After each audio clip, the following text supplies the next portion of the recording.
Hey guys, tonight we slip quietly through the moonlit shadows of a place you've probably only seen in epic dramas, the endless labyrinthine corridors of the ancient Chinese palace. Soft lanterns flicker on red lacquered columns, silk slippers glide noiselessly over polished stone, and every whisper in the darkness could be a secret that decides an empire's fate. You can almost taste the chill of the morning mist on your tongue, smell the faint incense that clings to embroidered sleeves, and feel the nervous flutter of your heart as you take those first tentative steps from obscurity toward unimaginable power. Every glance is measured, every smile loaded with meaning. Welcome to the world of palace intrigue, where ambition and survival move hand in hand, and where you tonight are about to discover just how far a clever girl can rise. Of course, before you get too comfortable, a little reality check. You probably won't survive this. In fact, most of the hopefuls who dream of the imperial throne end up with a story nobody wants to tell at dinner. But hey, that's the charm of history, right? So, before you get comfortable, take a moment to like the video and subscribe, but only if you genuinely enjoy what I do here. And don't forget, I'd love to know where you're listening from. Drop your location and local time in the comments below. Now, dim the lights, maybe turn on a fan for that soft background hum, and let's ease into tonight's journey together. You trudge past the palace guards, bowing low, because posture is a language here, and one misstep could mean the difference between invitation and exile. In the outskirts of a prosperous Chinese dynasty, you are not born royal. You're the daughter of a scholar, a merchant, or maybe even a minor court official, whose ambitions are nearly as polished as the marble floors. From your earliest days, you're taught that obedience and cleverness go hand in hand. You're schooled in poetry, calligraphy, and the subtle art of reading a room faster than a summer storm changes direction. But all that learning is just the prologue. The true test comes as your family quietly begins to angle for your entry into the imperial court. A chance for upward mobility that's equal parts honor and pure terror. To even be noticed, you'll need more than good manners. Maybe it's your legendary embroidery skills, or the way your couplets charm even the most jaded auntie at family gatherings. Maybe it's the rumor, carefully seeded by your mother, that your birth date is blessed by the stars. Historians still argue whether fate or family ambition did more to determine who actually made it inside those jade doors. The day comes, you're summoned along with dozens, sometimes hundreds of other hopeful girls into the outer palace, where every movement is watched by sharp-eyed eunuchs and even sharper-tongued court ladies. You exchange anxious glances, hoping no one notices your trembling hands. There's a certain energy in the air, a blend of fear, excitement, and the realization that here, a single clever gesture or perfectly timed compliment might change your life forever. Mainstream historical fact: in many dynasties, the selection of palace women, including potential empresses, was an organized, often annual event. Young women from noble and influential families would be presented at court, assessed for beauty, talent, health, and just as important, political usefulness. Some left the selection room in tears, never to return. Others, the lucky or unlucky few, found themselves with a new title, a new wardrobe, and a life sentence of watching their back. Among the crowd, you notice the rivalries already budding, silent hierarchies forming over borrowed jewelry, and who gets the shadiest spot in the waiting room. Fringe tidbit: some families resorted to extraordinary lengths to boost their daughters' chances, hiring professional fortune adjusters to charm the stars or bribe a well-placed servant with a particularly rare tea. The palace is a place where everyone has an angle, and sometimes a cousin who knows a guy. But your main weapon, in the end, is your mind. While other girls fret over rouge and hairpins, you remember your grandmother's advice. Listen more than you speak, notice what others miss, and never ever forget that every ally could become a rival by sunrise. Historians still argue whether women's influence in the palace was truly behind the scenes, or if, quietly, the smartest empresses were always pulling the strings right in front of everyone's noses. So you wait heart hammering in your chest as the palace doors swing wider. You're about to be seen, measured, and, if fate allows, chosen. Whether you end up as a humble lady in waiting, a favourite concubine, or the Empress herself depends on 1,000 details, most of which you can't control. But in this world, simply surviving another day in the palace is an achievement all its own. You take a deep breath, steady your hands, and prepare for the first step in a journey that may change history. If you can survive the glances, the gossip, and the poison, literal or otherwise, you might just find yourself not only in the palace, but at the very heart of the empire. You stand nervously in the outer hall, feet barely visible beneath silk slippers, as the excitement of selection day builds around you. You're surrounded by a blur of colours, girls in crimson, jade, and sky blue robes, each clutching a talisman or embroidered handkerchief for luck. Everyone pretends composure, but every flutter of a fan or sideways glance betrays the deep collective anxiety. After all, this is no ordinary coming-of-age ceremony. It's the day the Emperor's court will decide who is worthy to cross the next threshold, and possibly, just possibly, become the woman beside the dragon throne. The process is equal parts drama and farce. You shuffle forward as your name is called, making sure your feet don't slip on the polished tiles. A misstep here could haunt your reputation for years. Selection day is an elaborate audition, with rituals drawn from generations of dynastic custom. Ministers, eunuchs, and senior ladies, each armed with an intimidating scroll or a disapproving eyebrow, form a living gauntlet. One by one, hopefuls are sized up for grace, posture, and that mysterious quality the palace calls auspiciousness. Historians still argue whether the criteria were truly about virtue and beauty, or if behind-the-scenes politics and family bribes carried the most weight. You focus on the basics, stand straight, speak softly, and don't faint when the Grand Chamberlain lifts your chin for a better look. There's a quick examination, hands for calluses, teeth for health, hair for shine. A minor cold can dash your hopes. An errant freckle might be seen as a bad omen. Mainstream historical fact.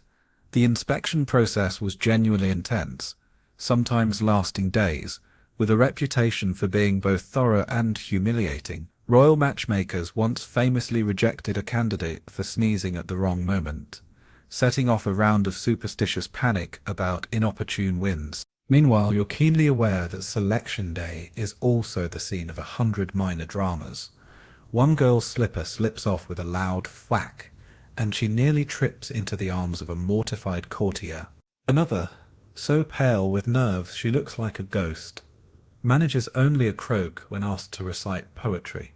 There's always that one family that whispers, "The Emperor prefers musicians," prompting a parade of impromptu zither solos in the corner. The whispers, the superstitions, the petty sabotage. It's a spectacle worthy of its own palace opera.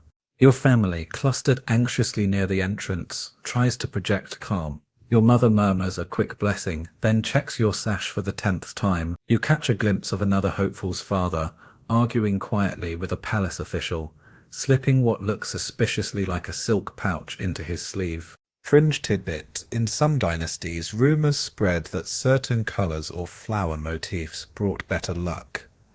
This year's must-have is a hairpin shaped like a peony, which means the local goldsmith is probably working overtime. In the waiting room, nerves fray as the morning stretches on. Some girls huddle together for comfort, while others stake out territory with icy glares. There's a subtle contest in who can look the most unbothered, the most perfectly serene. One hopeful manages to nap in her chair, earning envious glances from those too anxious even to blink. You realize with a small, wry smile that the palace isn't just selecting an empress, it's selecting who can handle unending scrutiny with the least amount of sweat. Suddenly your turn comes. You bow, present your name, and manage miraculously not to drop your fan. The examiner's gaze is sharp but not unkind. You answer the ritual questions, each more obscure than the last. What was the favorite dish of a legendary empress? What's the auspicious time for a winter wedding?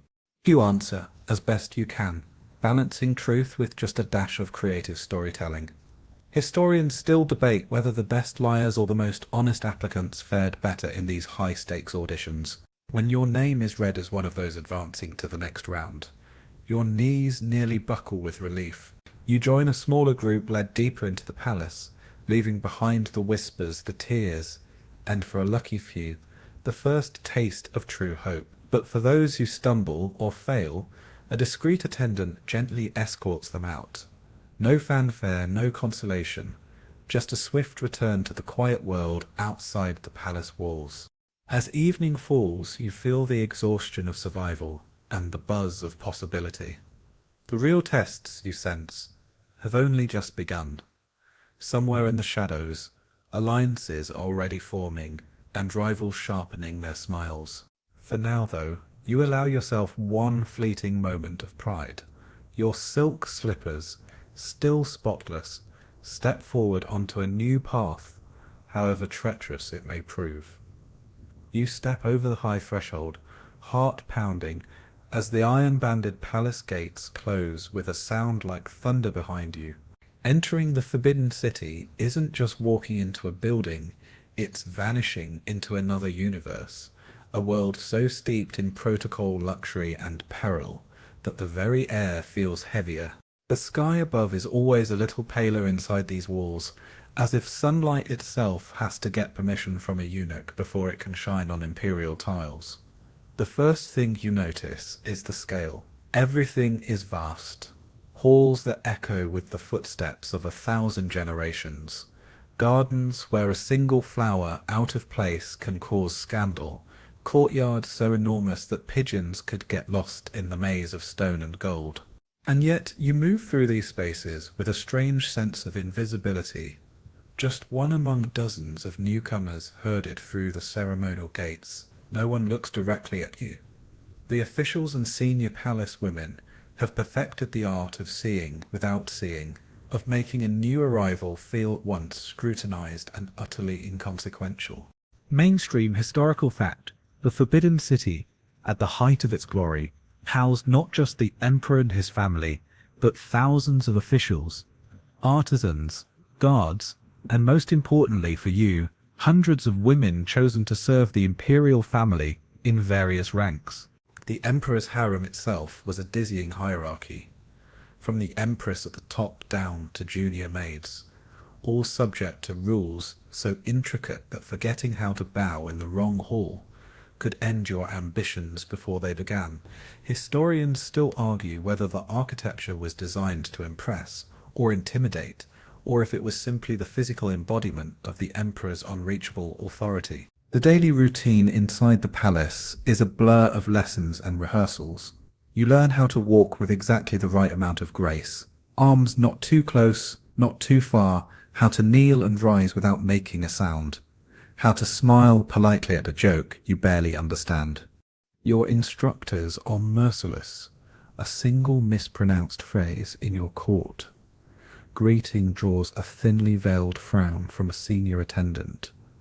You are taught which corridors to avoid, which pavilions belong to which concubine, and which doorways are watched more closely than others.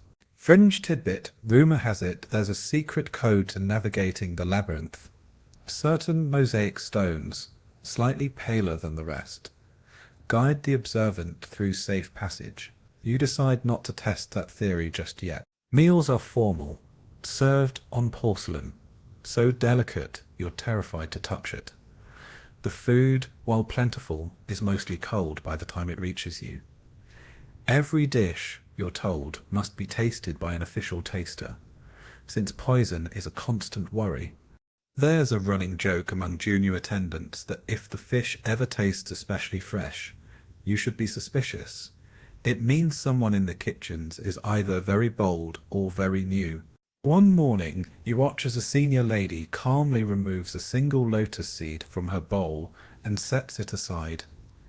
Later, you overhear that lotus seeds are sometimes considered unlucky in certain contexts.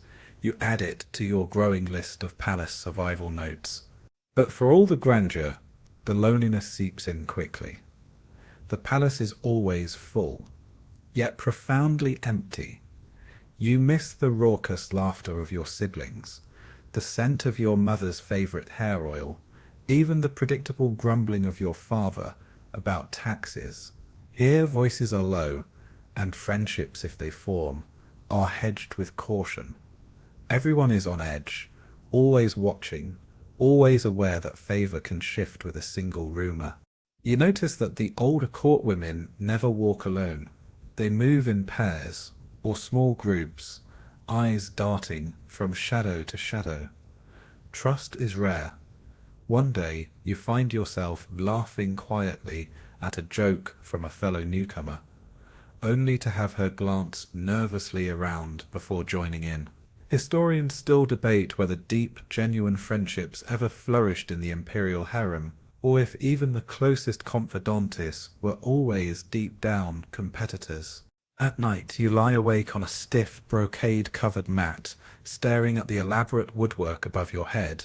Outside, the muffled footsteps of guards remind you that you are both privileged and imprisoned. Somewhere in the garden, a nightingale sings, its melody as lonely as you feel. You wonder what the future will bring, fortune, failure, or some strange blend of both. As the moon casts silver shadows through latticed windows, you finally drift into an uneasy sleep, hoping that tomorrow you'll remember all the right bows, all the right words, and maybe, just maybe, find one person you can trust in this breathtaking, bewildering, and very dangerous new world. Dawn creeps over the golden rooftops, casting the Forbidden City's endless maze of halls and courtyards in a glow that somehow makes everything feel even more surreal. You wake to the chime of bells, always too early, always just as you've drifted into the deepest part of sleep, and join the shuffling procession of attendants toward the Hall of Ceremonial Instruction. Today's lessons are the ones that really matter: how to survive the tangled web of etiquette, alliances, and rivalries that swirl like a silent storm around every corner. You move through a world where every gesture, every syllable, is a potential signal. A bow that's a hair too low can make you look desperate. Hold your fan at the wrong angle, and you might offend the wrong person before breakfast. You soon learn to speak in layers, complimenting the color of someone's robe while really hinting at your own skill with the needle, or praising a poem while making a sly joke about a rival's provincial accent. Mainstream historical fact: the palace was a court of masks, with intricate rules and shifting loyalties. Even the lowest-ranking maid learned to wield a double meaning as deftly as a courtier wielded a brush. The Empress herself is the model of composure. You glimpse her in the distance, a figure crowned with phoenix hairpins, moving with slow, deliberate grace. She smiles with just enough warmth to keep the peace, but never so much that anyone mistakes her for a friend. It's rumoured she can recall the family lineage of every maid and eunuch, and that she never forgets a slight, no matter how small. You remind yourself to memorize her favourite flowers, just in case you're ever called to arrange a vase in her chambers. Meanwhile, rivalries bloom beneath every polite exchange.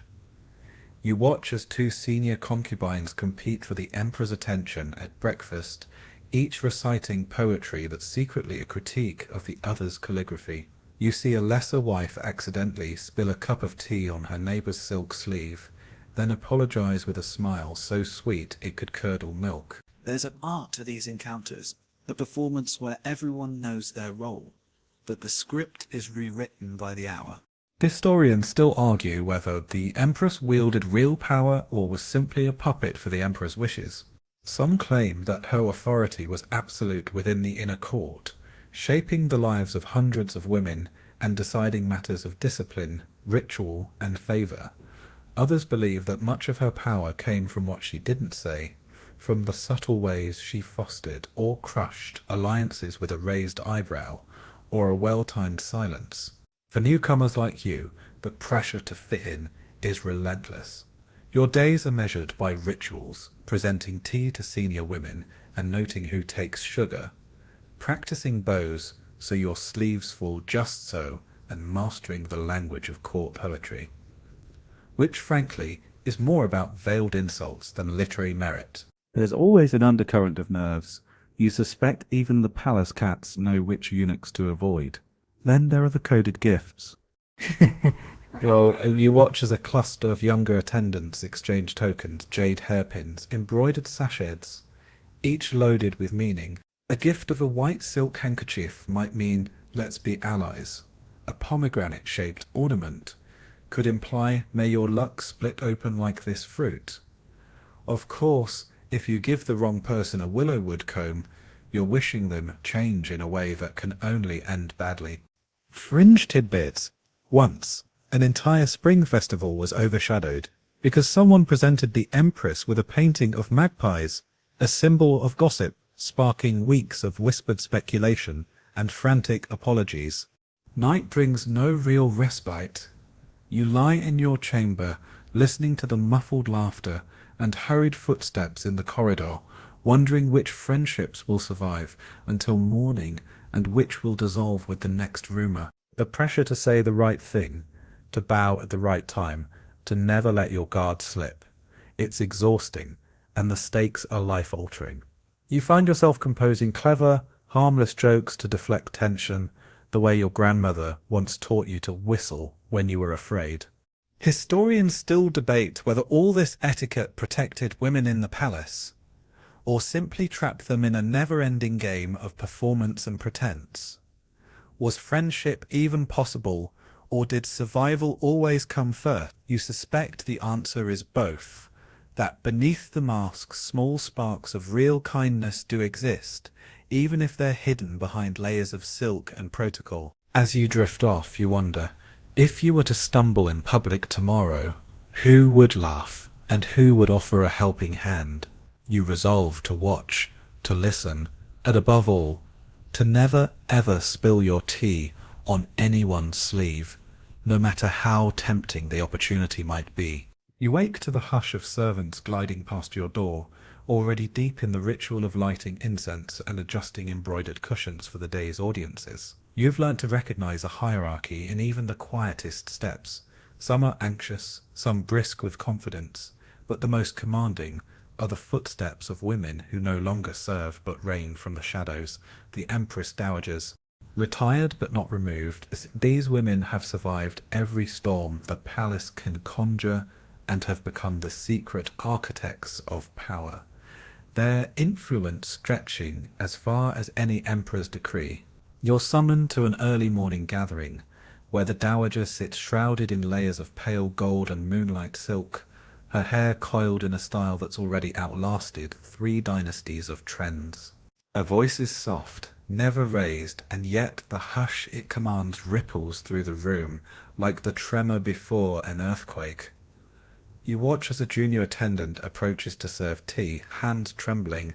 The dowager gives a slight nod, nothing more, and the girl melts away, relieved to have survived the encounter unscathed. Mainstream historical fact. In many dynasties, especially during transitions or after an emperor's early death, the Empress Dowager ruled as regent, guiding policy, selecting new officials, and making decisions that would shape the empire for decades. Behind the silk screens, dowagers often dictated the pace and path of imperial succession, sometimes even advising the new emperor so thoroughly that their wishes became law. Historians still argue whether this influence was always benign, or whether some dowagers, intoxicated by their own survival, wielded power with a ruthlessness that rivaled the hardest generals. You listen closely to every word, aware that a casual phrase from the dowager can shift a courtier's fortunes overnight. There's a knack to understanding her true meaning. A compliment on your embroidery might be just that, or it might be a veiled request for a favor in return. Sometimes her stories about the importance of rain at harvest, or the dangers of wearing green on an unlucky day, are more like coded warnings than grandmotherly advice. You find yourself mentally cataloguing every topic she mentions, just in case you're asked to recite them. What's most remarkable about these women is their ability to outlast enemies by making themselves indispensable. One legendary dowager denied official audiences, famously held court from her own quarters, receiving advisors and petitioners under the pretense of a casual luncheon. Within weeks, her salon became the true center of decision-making. Another is said to have orchestrated a palace coup without ever leaving her embroidery table, sending trusted eunuchs to do her bidding.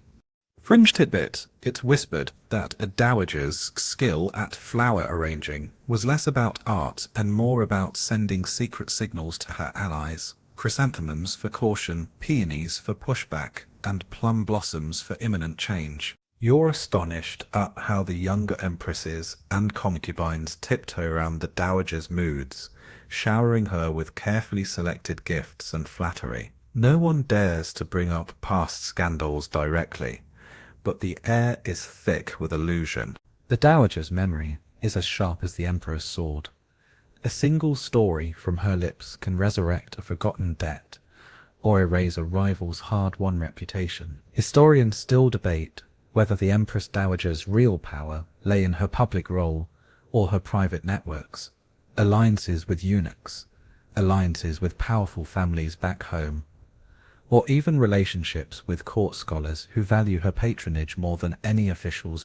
You begin to suspect it's a combination of everything: the ability to read a room, the knack for never saying too much, and the patience to let enemies destroy themselves out of impatience or pride. You sit quietly, observing the intricate dance as officials bow, make their offerings, and retreat. The dowager barely moves, but her words shape the entire atmosphere. When the audience ends, you feel like you've survived a kind of spiritual weather, exhilarated and exhausted all at once. As you leave, you overhear two palace maids whispering that the dowager once faced exile, only to be brought back by popular demand. She knows everyone's secrets, one says, glancing around, and she's not done making history. You wonder what stories will be whispered about you if you ever reach her age and stature. That night, as you prepare for bed, you reflect on the quiet strength and subtlety required to last in the palace. The power of an Empress Dowager isn't in how loudly she speaks, but in how many people stop talking when she enters the room. Surviving the palace, you realize, means knowing when to bow, when to laugh, and when to simply listen, and knowing that sometimes the most powerful throne is the one set behind the curtain, far from the emperor's gaze. Before the sun has fully crested the palace walls, you're already shuffling through the painted corridors, clutching a bundle of silk. Another day, another summons, another lesson in how every birth within these walls can ripple across the empire. This morning, you join a group of anxious young women in the Empress's private garden, watching the careful ritual as a concubine, heavy with child, is escorted to the hall of auspicious blessings. Every servant knows the stakes. A healthy birth might elevate a mother's rank, trigger new alliances, or ignite the sort of palace intrigue that leaves courtiers sleepless for weeks. The air is thick with anticipation. In imperial China, motherhood is not just a personal milestone, it's a political earthquake.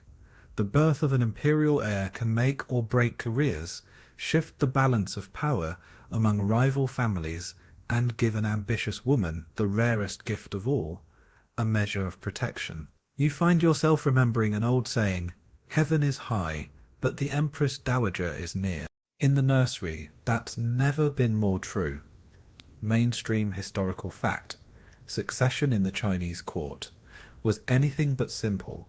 While the emperor could father dozens of children, only the sons of empresses, or high-ranking consorts, stood a real chance at the throne.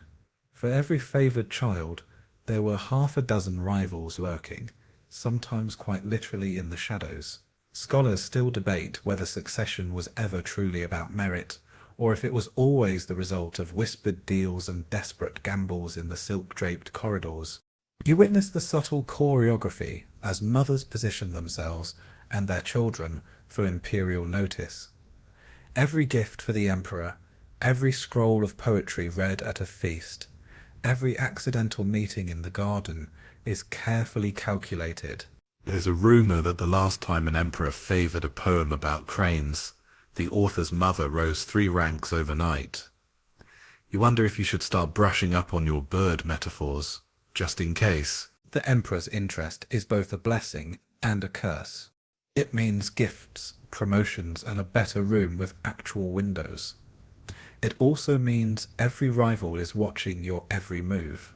In the shadows, alliances shift. You overhear a minor concubine offering to help another's child learn to play the zither, a suspiciously generous gesture, given the upcoming mid-autumn performance for the emperor. Fringe tidbit: one legendary consort reportedly hid her son's talent for years, only revealing his musical gifts after her chief rival was sent to a distant convent. As the months pass, you watch as mothers count not just their children's birthdays, but the emperor's shifting affections, the empress's subtle nods, and the dowager's cryptic praise.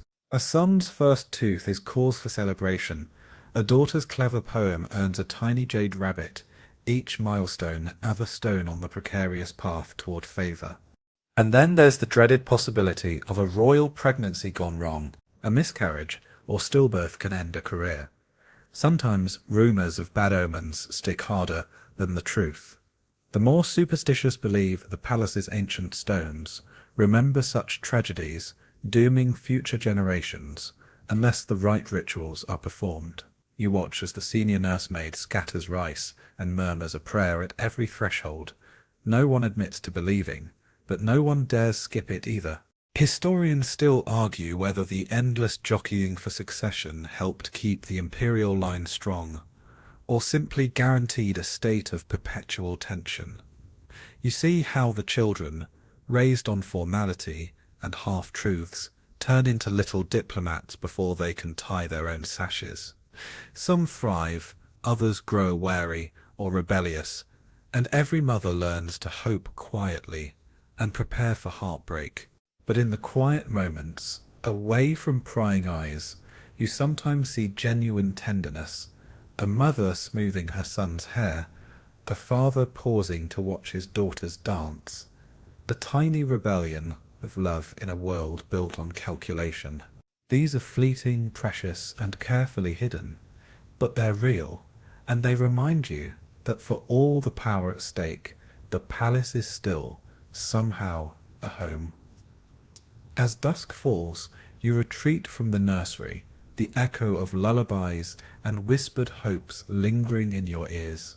You marvel at how each birth, each new life, can send ripples through an empire that prizes order above all else. In a place where the next sunrise might bring a new heir or a new plot, your only real certainty is that everything can change with the cry of a newborn. Some mornings you can't help but marvel at the intricate choreography of the palace, the endless shuffle of slippers, the rustle of silk, and most mysterious of all, the quiet authority of the eunuchs. These men, neither quite insiders nor outsiders, carry keys to almost every secret door, and their loyalties can shift the fate of an empress with barely a whisper.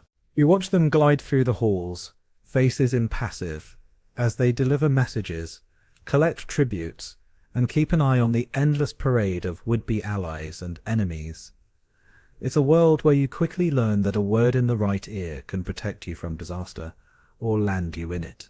The eunuchs, formerly servants but practically power brokers, are the silent pulse of palace life. One smile from the chief eunuch can open doors that have been locked for months. A frown can mean your favourite cousin will be sleeping near the kitchens for a year. Mainstream historical fact: for centuries, Chinese emperors relied on eunuchs as trusted agents, both in domestic affairs and, at times, even in matters of state. They had access to the innermost chambers and sometimes became the de facto rulers, especially when the emperor was young or distracted. Your first real encounter comes when you're summoned by a particularly stern eunuch to deliver a message to the Empress Dowager. His expression never shifts, even when a nervous attendant spills a whole tray of tea at his feet. "No need to clean it," he says quietly, "unless you want to make more noise." You swallow your nerves and promise yourself not to drop anything today. As you walk with him through the labyrinthine corridors, you realize he knows every shortcut, every alcove where a quick conversation might change the course of a day or a dynasty. You soon discover that eunuchs cultivate their own networks, whispering with kitchen staff, trading jokes with the guards, and yes, sometimes collecting small gifts in exchange for a good word here and there. You catch one slipping a string of prayer beads to a junior maid who then finds herself assigned to the coveted night watch, a quieter, more peaceful post. Historians still argue whether eunuchs' infamous reputation for bribery and manipulation is fair, or simply the result of desperate courtiers needing a scapegoat when things go wrong. There's a running joke among the palace women. If you want your secret safe, tell a eunuch, then wait to hear it back at dinner. Still, some eunuchs are fiercely loyal, binding their fates to particular empresses, concubines, or even child princes. One legendary eunuch is said to have saved a future emperor's life by smuggling him through the kitchens disguised as a dumpling seller. Fringe tidbit: there's a tale of an entire uprising foiled by a eunuch who intercepted a plot written in invisible ink. He noticed the letter smelled oddly of vinegar, a dead giveaway for palace-trained noses. The younger women tend to underestimate the eunuchs at first, seeing only servants with strange status, but soon you learn that a passing comment about the weather, shared with the right eunuch at the right moment, can get you extra sweets at supper, or a warning about which courtyards to avoid that evening. The most powerful eunuchs never threaten, never raise their voices. Their strength is in what they choose not to say. Historians still debate whether the palace's reliance on eunuchs created more stability or chaos. Did their networks of information help the empresses and dowagers survive court politics, or did it simply encourage an endless cycle of secrets and betrayals? You suspect the truth is both. Every alliance comes with a price, and every favor must someday be repaid. You begin to cultivate your own quiet relationships, leaving small offerings of fruit or incense in gratitude for good advice. You watch, learn, and listen, careful never to gossip too freely, and always ready with a polite nod for the eunuch who seems to be everywhere at once. Some nights you wonder what dreams and fears these silent watchers keep hidden behind their careful faces. Maybe, like you, they are simply trying to survive the endless game of loyalty, power, and luck that is palace life. Before sleep you recall a wry piece of advice whispered in the laundry courtyard. Trust the eunuchs, but count your hairpins before you go to bed. In a world where even your dreams might have ears, you tuck yourself under your embroidered quilt and let the hush of secrets lull you to sleep.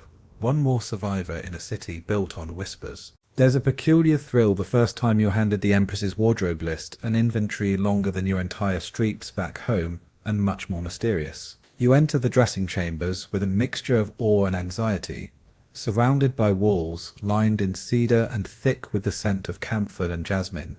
Hair, silk and gold are not just symbols of rank, but the very fabric of politics. Every layer, every jewel, every pin in a headdress is a statement, a silent signal that everyone in the palace knows how to read, even if they'll never admit it. You help unpack today's selection. A dragon-embroidered robe, so heavy it takes 2 attendants to lift. A phoenix crown with tassels that chime softly with every movement, and slippers stitched with golden clouds. The Empress's wardrobe is as dazzling as it is intimidating. Mainstream historical fact: the attire of Chinese empresses was governed by strict rules. Certain colors and motifs were reserved for the highest ranks, and even the length of the sash or the number of pearls on a crown could spell the difference between honor and humiliation. Sometimes a single misplaced accessory was seen as a challenge to the established order. The dressing process is almost ceremonial. You watch as the chief attendant checks every thread for perfection and slips on layer after layer of silk, each one a shield against palace gossip, a weapon in the subtle war of appearances. You catch yourself grinning at the absurdity of it all. In a world where a single hairpin can cause a week's worth of rumours, who needs swords? The Empress herself, you notice, seems half amused, half resigned as she endures the process, joking gently about how, if the dragon stitched on her sleeve ever started fighting, the court would be in real trouble.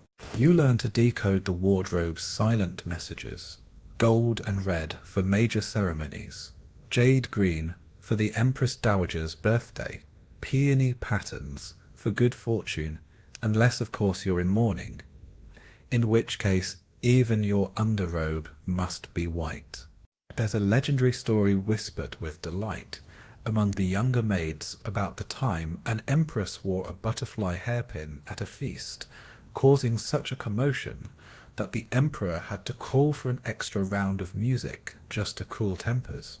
Fringe tidbit: it's said that clever empresses sometimes used wardrobe accidents to send secret signals to allies or adversaries. A sash left untied, a brooch placed upside down, but it's not all show. The heavy garments and dazzling jewels are also a form of armour. When you pass through the palace, everyone you meet bows a little lower, eyes a little wider. The imperial jewels, the famous nine-dragon necklace, the phoenix tail earrings, the gold-tipped jade comb, are more than precious. They are the keys to survival. Historians still argue whether the endless emphasis on appearance helped women wield more power, or simply trapped them in a gilded cage of beauty and expectation. You notice that the days you dress the Empress in blue silk with pearl clasps are the days the ministers seem less argumentative, and that on feast days even the youngest attendant sneak peeks at her golden slippers for good luck. The wardrobe itself is a living thing, always evolving, always ready for the next ceremony or crisis. On quieter days, the Empress sometimes invites her closest attendants to choose a favourite jewel for luck, she jokes, or perhaps to reward loyalty with a little borrowed splendour. At night, the dressing room becomes a gossip parlour, the air filled with stories about who wore what, who got to pin the hair, and who once dropped a priceless jade bead down a drain and lived to tell about it. You share in the laughter, relieved for a few moments from the constant pressure of palace life. It's a reminder that underneath the gold and silk, everyone is human, even the Empress. You return to your own humble quarters, your fingers still tingling from handling treasures that would feed your family for generations. You wonder what tomorrow's wardrobe will bring. A crisis in crimson, a triumph in gold, or simply another day's careful balancing act between power, beauty, and survival. It starts with a waft of five spice and the distant echo of laughter.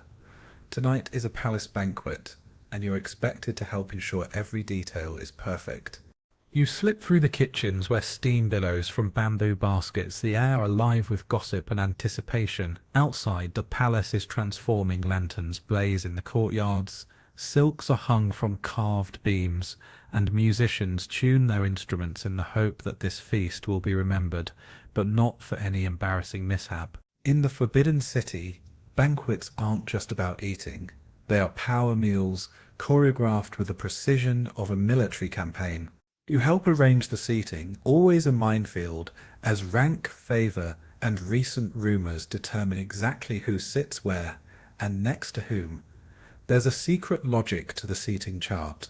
The closer to the emperor, the higher the honour, or the hotter the seat, if the conversation turns treacherous. You check the placement twice, then a third time, recalling the story of a minor concubine, who was once demoted simply for sitting a row too close to the imperial mother-in-law. Mainstream historical fact: imperial Chinese banquets were legendary for their complexity, sometimes running to over 100 courses, with a dizzying array of symbolic dishes: duck for fidelity, lotus root for unity, and occasionally something mysterious enough that you're sure the cooks made it up on the spot. You pass through the kitchens again, sidestepping a near disaster as a platter of glazed carp almost slides off its tray. The chefs are famous for their creativity and nerves of steel, but everyone knows the real tension isn't whether the food is delicious. It always is. But whether the dishes themselves send the right message. A soup served too cold, a garnish in the wrong shape, a misplaced chopstick, any could be interpreted as a veiled insult. Fringe tidbit. In some dynasties, a certain type of sweet cake was believed to guarantee favour if served during the New Year's banquet. Unsurprisingly, it vanished quickly, leaving behind a trail of disappointed hopefuls and a kitchen full of sticky fingers. As the feast begins, you marvel at the sheer spectacle. Dishes arrive in waves: bird's nest soup, turtle jelly, steamed buns shaped like golden peaches, and platters of fruit arranged to resemble dragons and phoenixes. Toasts follow, each loaded with so much symbolism. You're not sure whether you're drinking to the emperor's health or subtly suggesting the minister next to you needs a haircut. The emperor offers a toast with a smile, but you notice his gaze flicks pointedly to the grand tutor. Was that an inside joke or a coded threat? The empress's table is the centre of its own drama. You spot a junior consort quietly shifting her plate away from the spicy mustard, rumoured to be the favourite of her chief rival, while an attendant discreetly tastes each dish before serving. In the corner, the Empress Dowager sips her tea, serene as ever. But you catch her giving a barely perceptible nod as a dish of sea cucumber passes her way. A sign of approval, or perhaps a warning for the kitchen to stay in her good graces. Historians still argue whether the true purpose of these banquets was genuine celebration or a means of social control. Did the emperor use food and feasting to solidify alliances, or simply to keep his rivals off balance and distracted with culinary fireworks? You suspect it's both. In the palace, nothing is ever just what it seems. After the main courses, the entertainment begins. Dancers in swirling silks, musicians plucking ancient melodies, and if you're lucky, a clever juggler who manages to balance 3 lacquered soup bowls on his head, while reciting poetry about moonlit rivers. You join in the laughter, relieved when a difficult moment passes without scandal, and watch as the Empress quietly shares a joke with her closest attendant, a flash of warmth in an evening otherwise governed by protocol. As the night winds down, leftovers are carefully boxed up for the kitchen staff, and a few select guests slip away, with extra pastries tucked up their sleeves. The air is heavy with the scent of ginger and 1,000 unsaid words.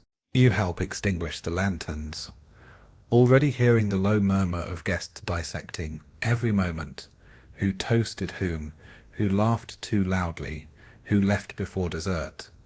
The feast is over, but the real digestion of secrets, alliances and slights has only just begun. You return to your quarters, grateful you didn't spill a single teacup, and wonder what the next banquet will bring. In the palace, every meal is another chapter in the never-ending story of who rises, who falls, and who manages to keep their dignity and their place at the table just one more night. By dawn, the banqueting hall is swept clean, but you're still thinking about the coded glances and strained laughter that filled the air just hours before. Yet, tonight's palace lesson isn't about feasts or finery. It's about the sharp edge beneath the silks. The art of survival in a place where danger is as real as gold and even more common. You've seen the wary glances exchanged over cups of tea and learned that not every gift arrives with friendly intentions. In the Forbidden City, poison, exile, and political escape aren't wild stories. They're practical skills for anyone hoping to last. It begins with a subtle warning. You notice a dish placed just a little too far from the Empress's reach, a cup of tea replaced mid-conversation, a trusted attendant watching for the smallest sign of discomfort. Mainstream historical fact. In some dynasties, Poison was the palace's silent assassin, and the threat of it hung over every meal, every offering, every gift from a supposed ally. Taster officials were as vital as jewelers and astrologers. More than one empress is said to have survived only by eating sparingly, or insisting her favorite foods be brought by her own kin. You're taught to observe, sniff the tea, glance at the color of the rice, politely decline a sweet if it comes from an unfamiliar hand. The older palace women whisper about a legendary poison tester who could spot a deadly mushroom by the faintest sheen on its cap. Fringe tidbits: some favoured consorts developed their own palate for trouble, learning to taste even the faintest bitterness in a dish. A skill so prized that one empress reportedly demanded daily lessons from the kitchen apothecary. Yet poison isn't the only threat. You quickly learn that the palace has 1,000 ways to exile those who fall from favour. Sometimes it's literal: a cart at midnight, a journey to a remote convent, an invitation to meditate at a far-off temple. More often, it's social: a subtle shift in who's invited to banquets, who gets left off a guest list, who finds themselves assigned to the bleakest, coldest wing of the palace. Historians still argue whether these punishments kept the court in order or simply created new generations of bitter enemies, biding their time for a comeback. You recall the tale of a once powerful empress who, after a single misstep, found herself moved from the sunny east wing to a shadowy storeroom. It was said she survived her exile by befriending the palace cats and weaving tapestries so beautiful the emperor eventually called her back, though some whisper it was really the cats who persuaded him. You laugh softly at this, but tuck the lesson away. In the palace, even exile can be a performance, and every setback is a test of your patience and ingenuity. Escaping disaster sometimes means escaping altogether. There are stories, half legend, half truth, of clever women who faked illness, feigned madness, or arranged their own banishments just to stay alive. One famous courtier, when cornered by accusations, managed to vanish for months, reappearing only when the political climate shifted and her rivals had been toppled. Fringe tidbit: a hidden tunnel beneath the Empress's apartments is rumoured to have been dug by a dowager long ago, though only the oldest eunuchs claim to know its true entrance. Historians still debate whether the constant threat of poison and exile made the palace more disciplined or simply more paranoid. You notice that the best survivors are never the loudest or the prettiest. They're the most observant, the ones who remember who offered what, who said which blessing, and who always shows up with just a little too much enthusiasm. Tonight, as you tuck yourself into bed, you practice the tiny rituals you've picked up. Smell your tea, count the blossoms on your hairpin, lay your slippers toe to toe in case you need to slip out quietly in the night. You feel a strange comfort in the knowledge that survival here is both art and habit, equal parts caution and luck. The wind outside whistles through the courtyard, and you imagine the palace in the dark, silent, watchful, filled with women plotting not just to win, but to endure. In this world, even a smile can be a shield, and sometimes the best escape is to vanish without a trace, leaving nothing behind but a trail of rumours and a carefully folded silk robe. Morning finds you walking the garden paths in a rare moment of calm, only to overhear the gentle strumming of a lute from behind a carved screen. In a world defined by duty, hierarchy, and calculated risk, love and loneliness become their own forms of quiet rebellion. The palace is a place of impossible longing, hundreds of women dreaming, hoping, scheming, and sometimes finding fleeting comfort in a secret glance or stolen note. Romance here is always shadowed by caution, and heartbreak, as you soon learn, can be as dangerous as any rival. You linger near a shaded pavilion, watching as a young consort smiles a little too brightly at a court musician. Their conversation is hushed, words hidden behind poetry and clever turns of phrase. Mainstream historical fact: forbidden love stories are woven through palace chronicles. Musicians, Scholars, even eunuchs, each could become the focus of a lonely heart's affections. Sometimes the emperor himself is the source of hope or heartbreak, his favour as changeable as the spring weather, and while the palace rewards loyalty and obedience, it punishes forbidden attachments with startling severity. It's said that a note folded into the shape of a crane can pass from hand to hand without attracting notice. You witness the furtive exchange of just such a note, slipped between the folds of a sleeve while attendants pretend not to see. The Empress, too, is not immune. One old tale tells of an empress who fell in love with a court painter, their secret meetings hidden beneath the guise of art lessons. When the affair was discovered, both vanished, some say to distant posts. Others believe to a quietly shared retirement. Historians still argue whether love affairs in the palace were common acts of courage or desperate gambles with the highest possible stakes. The loneliness for most is the more faithful companion. Nights stretch long in the forbidden city, and the only visitors to your chamber may be the occasional messenger or the echo of a memory. You befriend a few fellow attendants sharing jokes and whispered stories about life before the palace. Some nights you catch someone weeping softly, mourning family left behind or a life unlived. It's a reminder that for every story of triumph, there are 100 quiet heartbreaks, losses unmarked by history, but just as real. Fringe tidbit. A legend has it that the best moon-gazing spot in the palace, on the roof of the Jade Pavilion, is haunted by the spirit of a lovesick concubine, who wrote poems so beautiful the emperor himself was said to sigh. On Mid-Autumn Festival, hopeful women leave small cakes and lanterns there, seeking luck in love or at least a night free from sorrow. You notice, too, that some bonds are more practical than passionate. A friendship with a clever maid, an alliance with a favoured eunuch, or a long-standing joke shared with an older consort can become lifelines. These small comforts, while rarely the stuff of epic poetry, are vital, an antidote to the endless watchfulness and performance of court life. You treasure every quiet laugh and every shared secret, knowing that tomorrow's rival might be today's shoulder to cry on. Historians still debate whether the palace's many rules and restrictions protected its women from scandal, or merely drove their heartbreaks deeper underground. Some say that the loneliness was a deliberate strategy.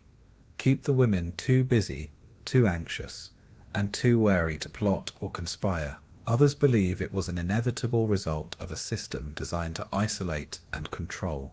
As the sun sets, you pause beneath a flowering tree, a petal drifting down to land on your sleeve. For a moment, you allow yourself to daydream. A walk through an open city gate, a letter sent home, a night spent laughing with friends, instead of worrying about rank and favour. In this brief golden hour, love, however impossible, feels close enough to touch. You return to your chambers with a mix of longing and hope, holding tight to the belief that even in the most gilded cage, the heart finds a way to flatter, if only for a moment. Here in the palace, love is a risk, loneliness a given, but the dream endures embroidered quietly between the lines of every poem, every song, and every sleepless night. You wake to the sound of temple bells echoing faintly through the heavy morning mist, signalling that today the Empress herself will preside from behind the curtain. There's a hush of anticipation in the air as attendants flit about, straightening robes, smoothing scrolls, and rehearsing the proper form of address. You can feel the electricity of court business, rumours already swirling before the audience has even begun. In the imperial court, reigning from behind a silk curtain, is more than a metaphor. The regent empress, or empress dowager, literally sits in a screened alcove, invisible but omnipresent, her silhouette backlit by lanterns as ministers and officials kneel in the grand hall beyond. She listens to petitions, issues commands, and rules with a voice as soft as it is final. Mainstream historical fact. This reigning from behind the curtain Zheng, was a signature institution of Chinese dynastic politics. Empresses, especially dowagers, were known to serve as regents for child emperors, sometimes for years, holding the real reins of power while technically remaining out of sight. You slip into the back of the hall and watch the performance unfold. The emperor, often a child or a distracted adult, sits on the dragon throne, stiff with ceremonial layers and heavy crown. Ministers glance nervously at the curtain, knowing that while they address the emperor, the real decisions are being made just beyond their sight. You realize that every cough, every flutter of a fan is being noted and weighed. The Empress Dowager's voice is clear, but never rushed. She dispenses praise with a single word and issues warnings with a carefully timed pause. Some days her decisions are swift and merciful. Other days she lets ministers squirm, making them debate policies, until someone finally stumbles on the answer she already decided hours ago. Fringe tidbits. One legendary Empress Dowager was known to drop a single jade bead onto a tray whenever she was displeased. The sound became so infamous that ministers claimed to dream about it, waking in a cold sweat with jade bead nightmares. As the day wears on, you notice the subtle choreography of alliances forming and dissolving at her slightest hint. A minister bows a fraction lower, a junior official offers a poetic blessing, and somewhere in the crowd, a once favoured attendant is quietly overlooked, her mistake noted, her fate sealed. Historians still argue whether these regencies served the empire or were merely power plays to keep the throne within one family's grasp. Behind the curtain, the Empress Dowager is rarely alone. Trusted eunuchs whisper news and names, favoured consorts act as informal secretaries, and younger relatives learn by watching her every move. You realize that ruling by suggestion, by rumour, and by ritual is as much about theatre as politics. The curtain itself is a symbol, a line between public duty and private power, between what's seen and what's really happening. One day, you catch a rare glimpse of her preparing for an audience, composing herself with incense and prayer. Her expression is weary, her voice gentle, as she rehearses the words that will become law. You wonder what it costs to carry the weight of an empire while rarely being seen, to wield immense authority, yet always from behind a veil. Does she ever long to step out into the open, or is the power behind the curtain the only kind truly safe to hold?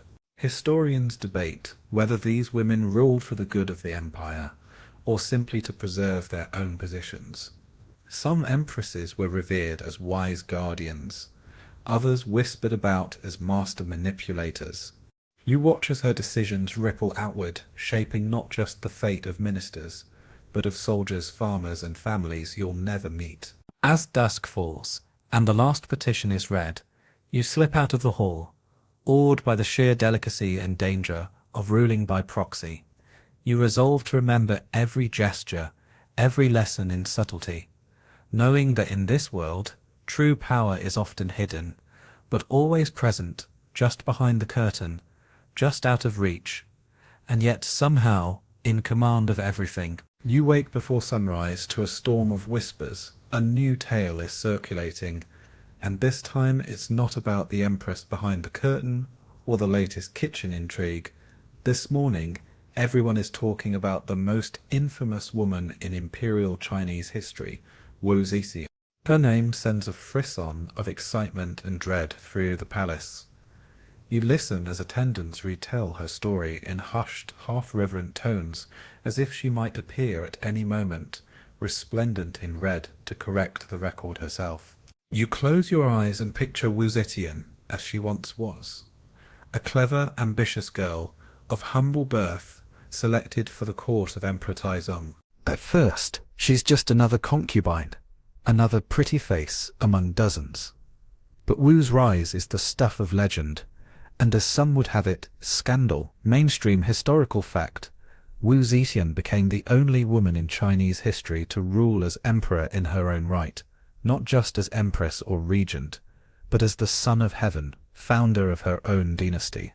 Her ascent, as you soon discover, is as fascinating as it is controversial. In those early days, Wu's power lies not in beauty, but in intelligence and patience. She outmaneuvers rivals with subtle alliances and, it's rumoured, more ruthless strategies when needed. Some say she leveraged the affections of Taizong's son, the future Emperor Gozong, to return to court after being exiled to a convent, a comeback that would make any palace strategist jealous. Fringe tidbit. Legend claims that Wu once hid a note in a Buddhist sutra, begging for a chance to return, and that her prayers were answered by a fateful imperial visit. You walk in her imagined footsteps, feeling the pressure of life in a court that expects women to serve and obey, never to rule. Yet Wu challenges every expectation. She is shrewd, playing ministers against each other, winning the loyalty of clever eunuchs, and securing her son's positions until she ultimately claims the throne for herself. The court is stunned, the country divided. Historians still argue whether her reign was a golden age of reform, or a dark period marked by ruthless purges and paranoia.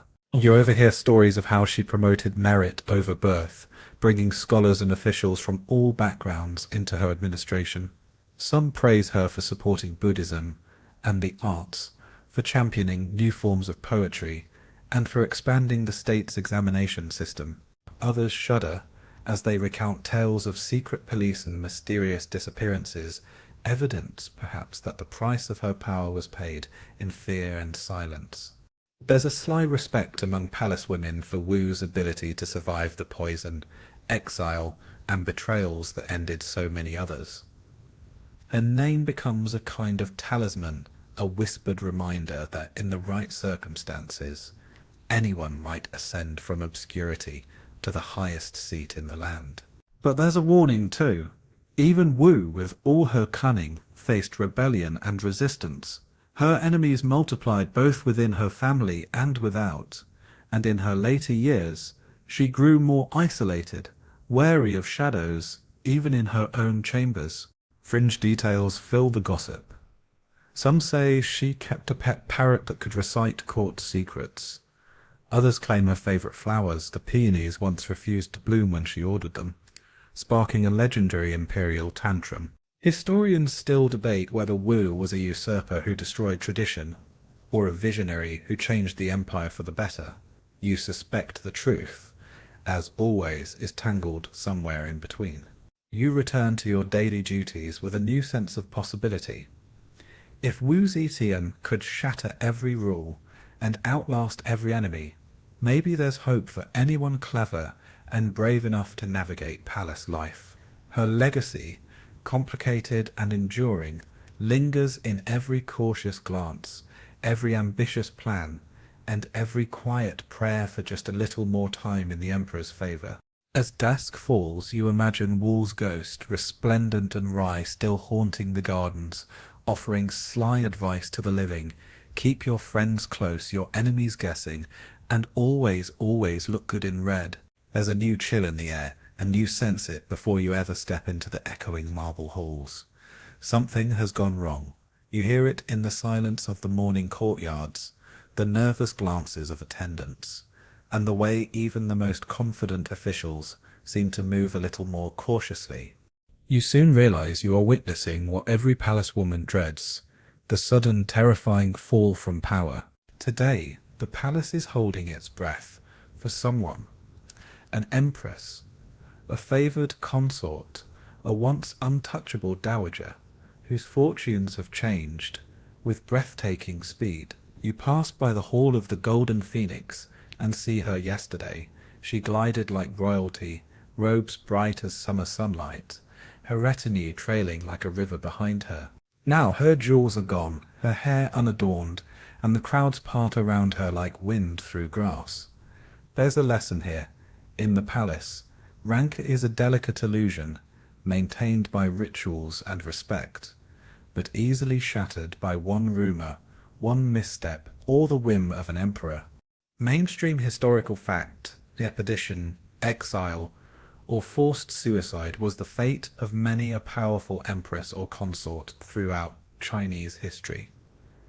No matter how high a woman rose, her position was never truly secure. You listen as servants quietly recount the moment of downfall. A curt order from the emperor, a sealed decree from the empress dowager, the sudden closing of a favorite garden, or the removal of a trusted attendant. Sometimes it's a whispered accusation, sometimes the slow tightening of privileges. No more invitations to banquets, no more gifts from visiting ministers, the cold comfort of isolation in once glittering quarters. The court seems to shrink away, pretending not to notice. You wonder if it's fear, habit, or the simple knowledge that anyone could be next. Historians still argue whether these swift reversals were necessary to maintain imperial order, or simply the result of palace politics and personal vendettas. You recall the tale of a powerful concubine, once in line to become empress, who lost everything after an ill-timed joke at a festival. A moment's laughter turned into a lifetime's regret. Another story tells of an empress deposed for failing to produce a male heir, sent to a distant nunnery, with only a handful of loyal servants and memories for company. Some women face their fall with dignity, accepting exile or demotion as stoically as they once wore the dragon crown. Others refuse to fade quietly, making impassioned appeals, or orchestrating last-ditch alliances in hopes of a return. Fringe tidbit: it's rumoured that a few clever exiles kept up secret correspondence with sympathetic eunuchs, passing along coded messages tucked into baskets of fruit or sewn into the lining of robes. Do you watch as the fallen empress walks the gardens alone, her posture still regal, even as her future hangs in the balance? Sometimes palace women leave subtle tokens behind, a hairpin under a stone, a favourite poem etched into the wood of a hidden door, as if to say, I was here, I mattered, and I remember. You think about the strange comfort of these gestures, a reminder that even in disgrace, memory and meaning endure.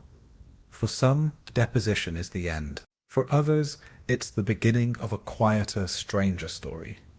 A life spent in a distant corner of the empire, remembered only in cautionary tales and whispered gossip. Historians still debate whether the threat of sudden downfall made women more cautious or simply more resilient. You sense that in the palace, the line between survival and catastrophe is as thin as a silk thread. As night falls, you wonder who will rise to fill the empty space, what new alliances will blossom, and how long any victory can truly last.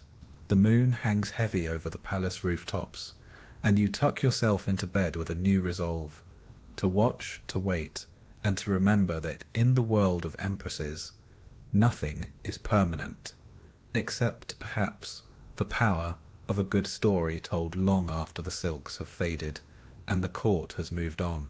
There's a distinct buzz in the palace today, the kind of anticipatory energy that makes even the guards stand a little straighter and the youngest maids giggle behind their hands. The reason soon becomes clear. Imperial wedding preparations are underway. The scent of fresh peonies and sandalwood fills the corridors, and every available attendant is pressed into service, from polishing gold plates to rehearsing elaborate bows. Weddings here aren't just family affairs. They are high-stakes political theatre, a spectacle engineered to display the might, wealth, and unity of the entire empire. You're tasked with helping arrange the wedding procession, and as you tie brocade ribbons to lacquered sedan chairs, you catch glimpses of the bride, face hidden behind layers of red silk, hands trembling as her future hangs in the balance. Mainstream historical fact: imperial weddings in China were astonishingly elaborate, lasting days or even weeks, and involved everything from the reading of ancient prophecies to multi-stage rituals of purification, feasting, and gift-giving. The emperor's marriage was never just about two people. It was a negotiation of alliances, the sealing of peace treaties, the exchange of dowries measured in mountains of silver and jade. The palace comes alive with music and movement. Dancers swirl like ribbons in the wind. Musicians tune their pipers.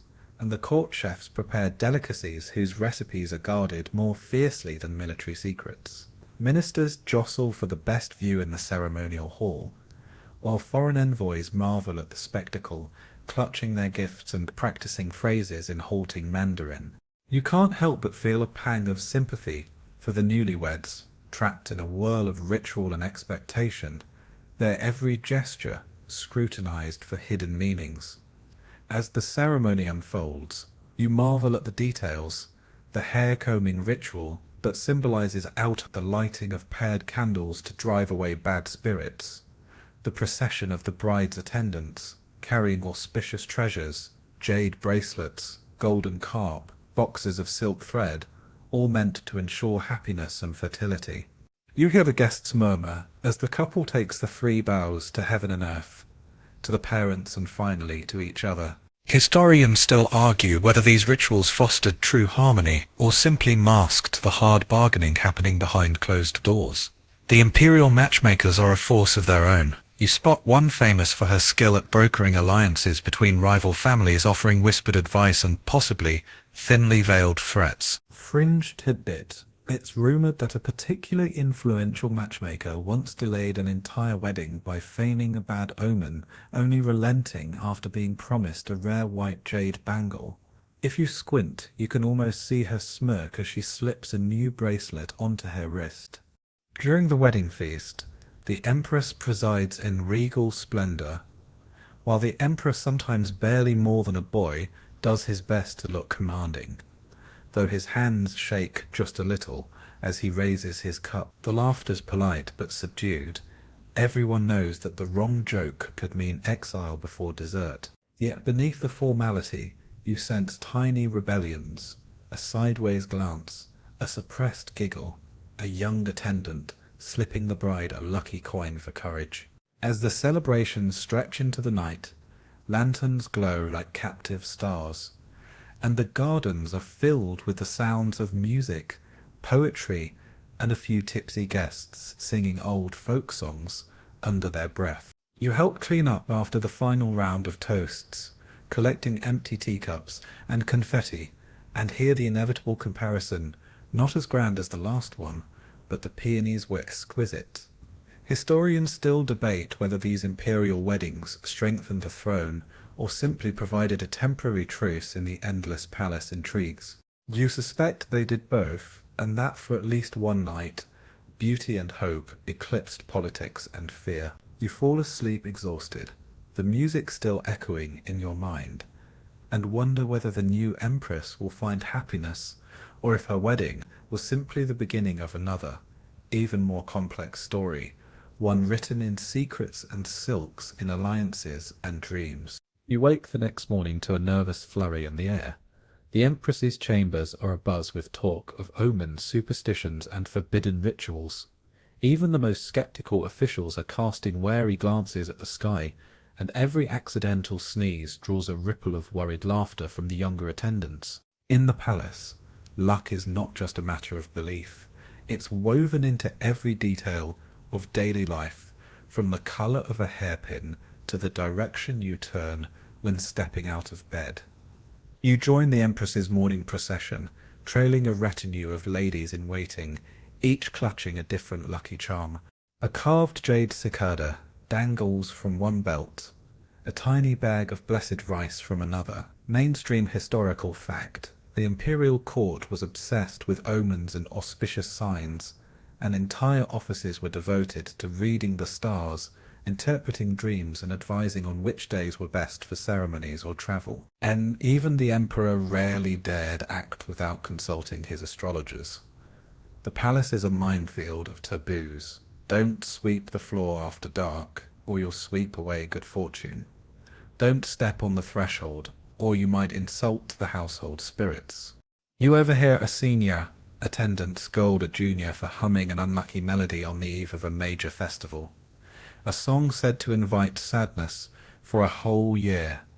You stifle a giggle, recalling how your grandmother would cover mirrors on stormy nights to keep away angry ghosts. Some superstitions are almost comical.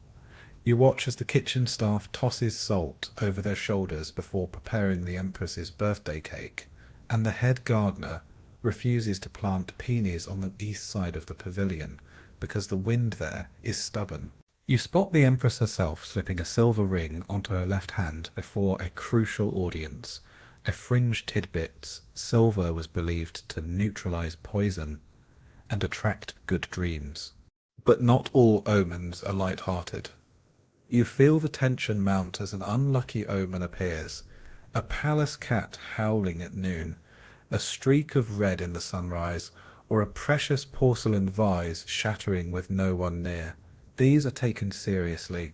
Court astrologers scramble to recalculate their charts, priests are summoned to offer prayers, and the Empress may even postpone important events for days on end. Historians still argue whether these rituals were meant to protect the dynasty, or simply to maintain control over an anxious court. Rumours about forbidden rituals, those the court publicly disdains but privately pursues, sweep the palace.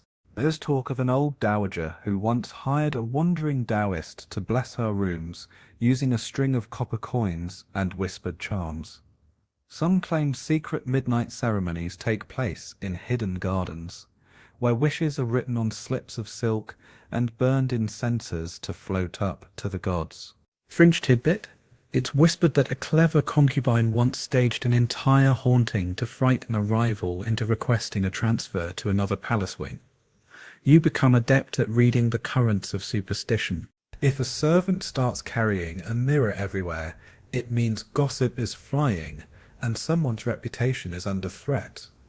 If everyone's suddenly burning sandalwood incense, a bout of sickness or political unrest may be brewing, and if the palace cats vanish for a day, you'd be wise to lay low until things calm down.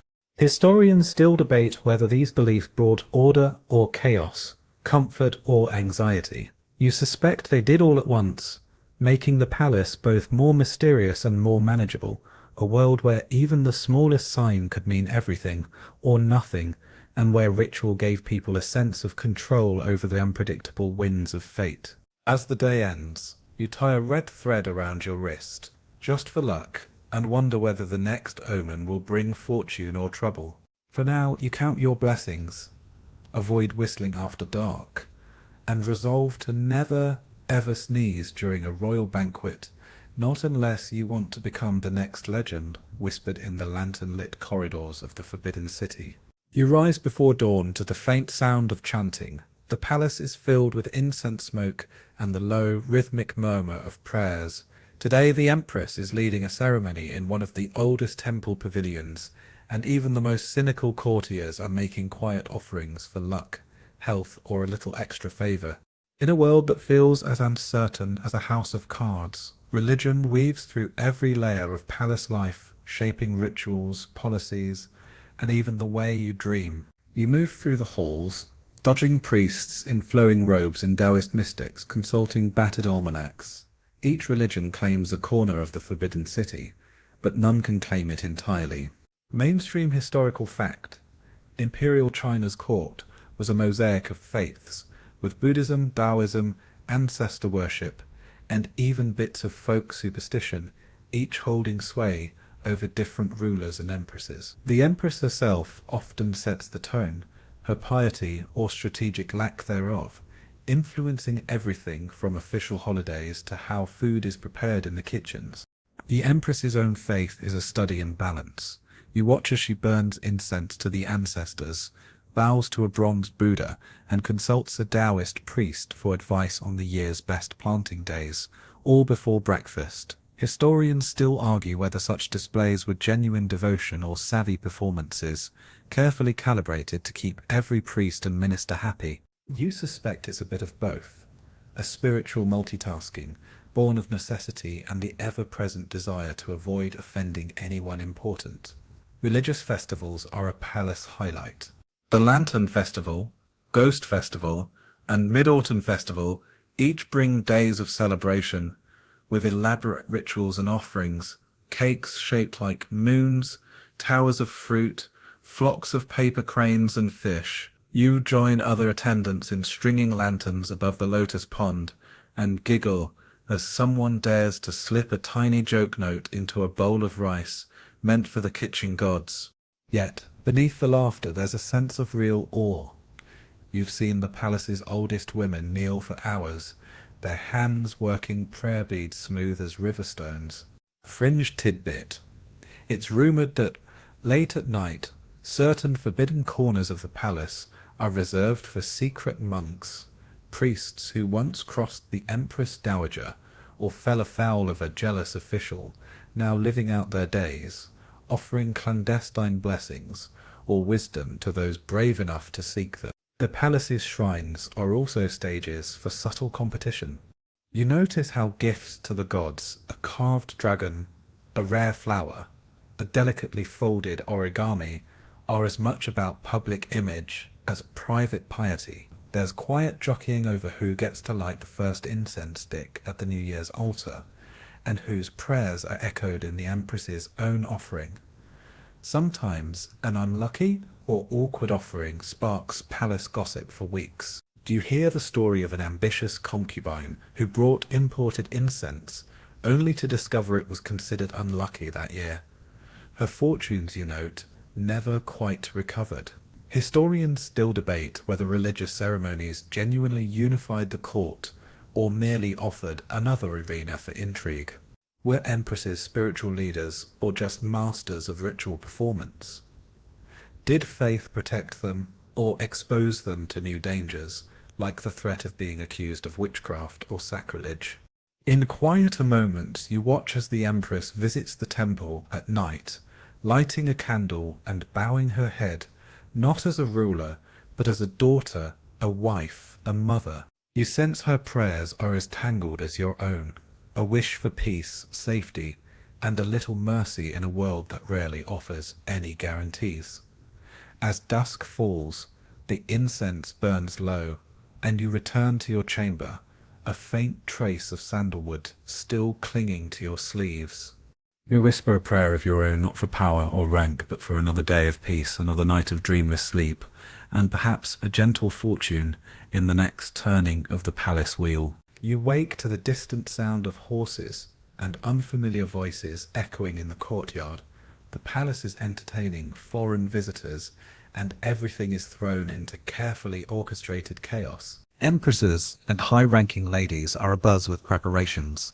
Gifts are selected, costumes chosen, protocols rehearsed until even the youngest attendants can recite the required greetings in at least 3 languages. The air is thick with nerves and curiosity. The arrival of foreign diplomats, traders, or even so-called barbarians is both a threat and an opportunity in the delicately balanced world of the Forbidden City. You're summoned to help set the banquet hall for the big event, laying out porcelain and gold, arranging flowers, and nervously practicing the formal bows you'll need if you cross paths with anyone more exotic than a silk merchant from the next province. Mainstream historical fact. Throughout Chinese history, the imperial court welcomed envoys and emissaries from across Asia and beyond. Mongol Khans, Korean princes, Indian monks, Persian traders, Jesuit priests from distant Europe. Each meeting was a careful dance, the empresses playing a key role in projecting the empire's wealth, dignity, and sometimes just a hint of mystery. Today the empress is expected to host a banquet for a visiting delegation. The guest list is a who's who of palace power, senior officials, trusted eunuchs, and of course, the most prestigious consorts and princesses. You marvel at the spectacle, an endless parade of food, music, and diplomatic double talk. The kitchens are in overdrive, fragrant lamb from the western provinces, exotic fruits, wines from faraway lands, and sweets moulded into dragons and lotuses. Fringe tidbit, it's said that one particularly cheeky Mongol Khan tried to gift the empress a live leopard, prompting palace guards to spend a whole afternoon chasing it around the gardens while everyone pretended nothing was amiss. The language barrier adds a layer of comedy and risk. A toast in the wrong dialect could mean disaster. A misplaced gesture might spark an international incident. The empress, ever composed, moves through the room with practiced ease, offering polite phrases and enigmatic smiles. She presents the official gifts, silk, jade, intricately painted fans, each one chosen for symbolic significance. Historians still argue whether these exchanges genuinely built bridges or simply disguised the endless jockeying for status and information. As the banquet unfolds, you notice the palace's special brand of hospitality. Guests are seated just close enough to feel honored, but not so close they might overhear confidential discussions. The Empress listens intently, asking about the guests' home customs, and sometimes dropping a subtle hint about the Empire's power, just in case anyone is thinking of testing its patience. You watch as the Jesuit priest tries to explain his strange book of moving stars, an early telescope, while a Korean envoy gifts a lacquered screen, so beautiful the Empress has it displayed on the spot. There's friendly laughter, but also an undercurrent of calculation. Every compliment, every offering, every awkward pause is noted by the army of attendants and reported back to the inner chambers. Of course, not every encounter is smooth. A visiting dignitary might present an awkwardly worded letter or misunderstand the rules of the toast. There's a story among the palace staff about a Turkish trader who gifted the Empress a musical instrument no one could play until a palace musician figured out it made a perfect cat toy, a fact carefully omitted from the official account. Historians still debate whether these diplomatic gatherings truly changed the empire's fate or simply padded the archives with funny stories. Did empresses and consorts use their skills to maintain peace, or just add another layer of intrigue to an already complex court? The reality is as tangled as the knots on a silk fan. As the night winds down, you help collect the gifts, sweeping up a stray Mongol arrow and a half-eaten French pastry. You wonder what secrets were exchanged behind those polite smiles, and what stories will be retold in the kitchens tomorrow. For now, you tuck yourself in, mind spinning with the flavors, scents, and languages of the day. A reminder that the palace, for all its walls and rituals, is never truly closed to the wider world. By mid-morning, you find a rare hour to slip away from the clamoring halls and into the palace gardens, a haven of green amid the marble and gold. Here, among winding pebble paths and quiet pavilions, the rules relax just a little. The gardens are both a luxury and an escape, the only place where an empress or consort might drop her guard, pen a secret poem, or, on braver days, plot a new alliance beneath the flowering plum trees. You pass the gate with a practiced nod, feeling the sun on your face for the first time in what feels like weeks. The gardens are a world apart. Willows trailing over koi ponds, crickets humming, tiny bridges arching over moon-shaped stones. Mainstream historical fact, Chinese palace gardens were masterpieces of design, intended to evoke mountains, rivers, and forests in miniature, and filled with symbolism from rocks shaped like dragons to lotus ponds, representing purity and renewal. In one secluded pavilion, you see a small group of court ladies reciting poetry, their voices low and measured, the lines veiled in double meanings. Poetry is more than entertainment here. It's a weapon and a balm, a way to signal loyalty, mock a rival, or declare love in code. You join them with a shy verse of your own, and feel the warmth of their laughter as your rhyme about the palace cat's stolen fish wins the morning's impromptu contest. There are rumours of empresses who retreated to these gardens not just to rest, but to hatch plots, mend broken friendships, or if they were very bold, pass a note to an ally or lover. Fringe tidbit, it's whispered that one empress built a listening grotto so she could eavesdrop on rivals, disguising herself as a gardener whenever she needed the latest gossip. The peace of the garden is a thin veneer. You watch a young concubine confiding in an older attendant, her tears hidden behind a sleeve, and overhear snatches of advice about avoiding the Empress Dowager's dangerous moods. Even in the tranquility of nature, there are spies and watchers, from the gardener sweeping the paths to the eunuch resting beneath a magnolia. Historians still argue whether these private escapes gave palace women real freedom or simply provided another stage for subtle power struggles. Some empresses are remembered for transforming the gardens into salons of poetry and music, while others used them for more covert dealings, midnight meetings, coded exchanges of gifts, or quiet conversations that could change a life overnight. You find your own favourite corner, a low stone bench beside a pond filled with fat, lazy carp. The world shrinks to the slow drift of petals on water, the scratch of your brush as you try to capture a fleeting thought in verse. You notice that even here, laughter is softer, more cautious, as if the flowers themselves might overhear and carry gossip back to the inner court. In quieter times, the garden is the heart of celebration. Lanterns float on the ponds during the Mid-Autumn Festival, and the first snowfall draws everyone out for a rare snowball fight. Careful, of course, not to aim at anyone too important. The Empress is said to love these brief, unguarded moments, and you sense her presence in the careful arrangement of rocks, the scent of her favourite plum blossom, the half-finished calligraphy scrolls left in a sheltered alcove. As evening falls and the garden empties, you linger, savouring the fleeting sense of freedom. The palace feels far away, and for a moment you remember who you were before all the silks and secrets. Here at least, the only audience is the koi and the moon. You tuck your poem into your sleeve, vowing to return in the garden's shifting light. You realize that survival sometimes means carving out small spaces of peace, even if they're just borrowed moments beneath a willow with a poem to keep your dreams alive. Twilight falls gently over the palace roofs as laughter and running feet echo faintly from the distant nursery pavilions. You pause at the threshold, feeling the bittersweet blend of hope and heartbreak that lingers wherever children play.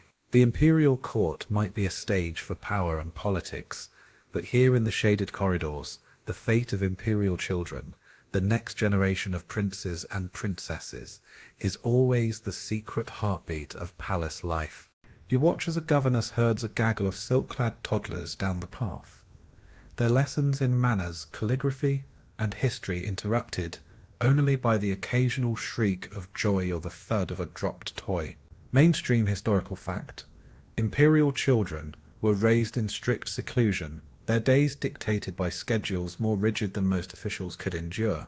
A prince's smallest mistake could ripple through courtly expectations, while a princess's clever phrase might one day shape alliances through marriage. You notice the guards at the nursery doors, their faces stone stern, yet you see a flash of softness when a small child offers a lotus bun in exchange for a story.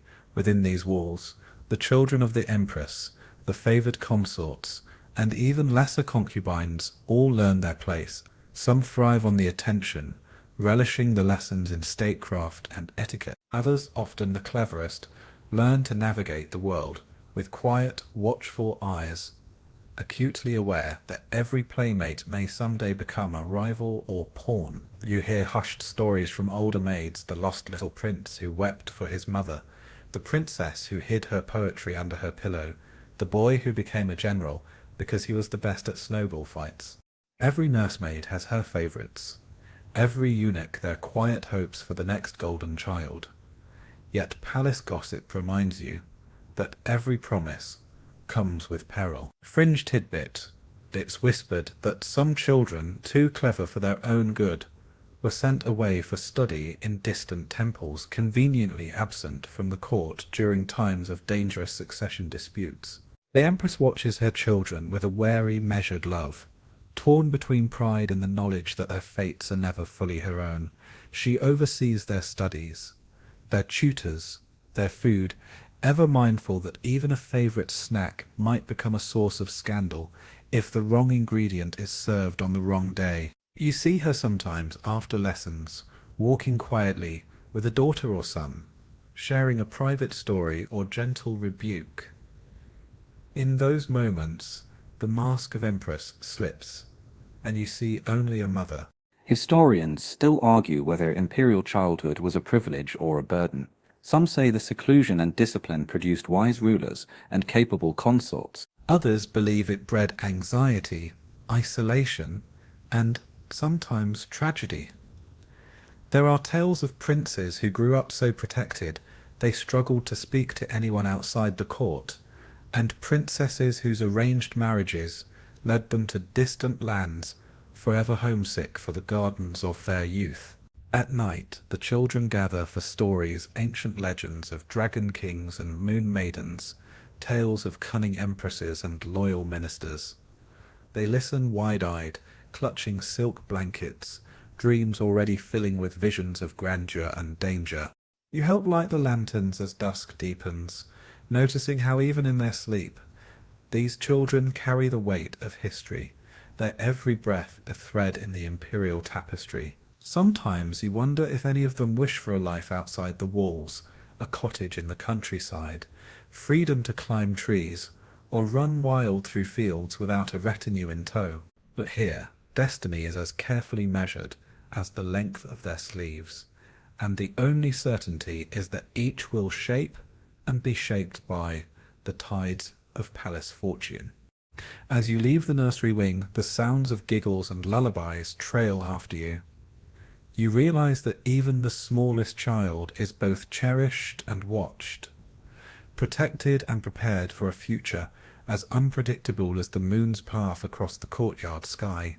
A new rumour stirs in the morning air, one that darts from kitchen to corridor with the speed of a startled sparrow. Someone's secret has been spilled, and everyone is quietly calculating what it means for their own alliances.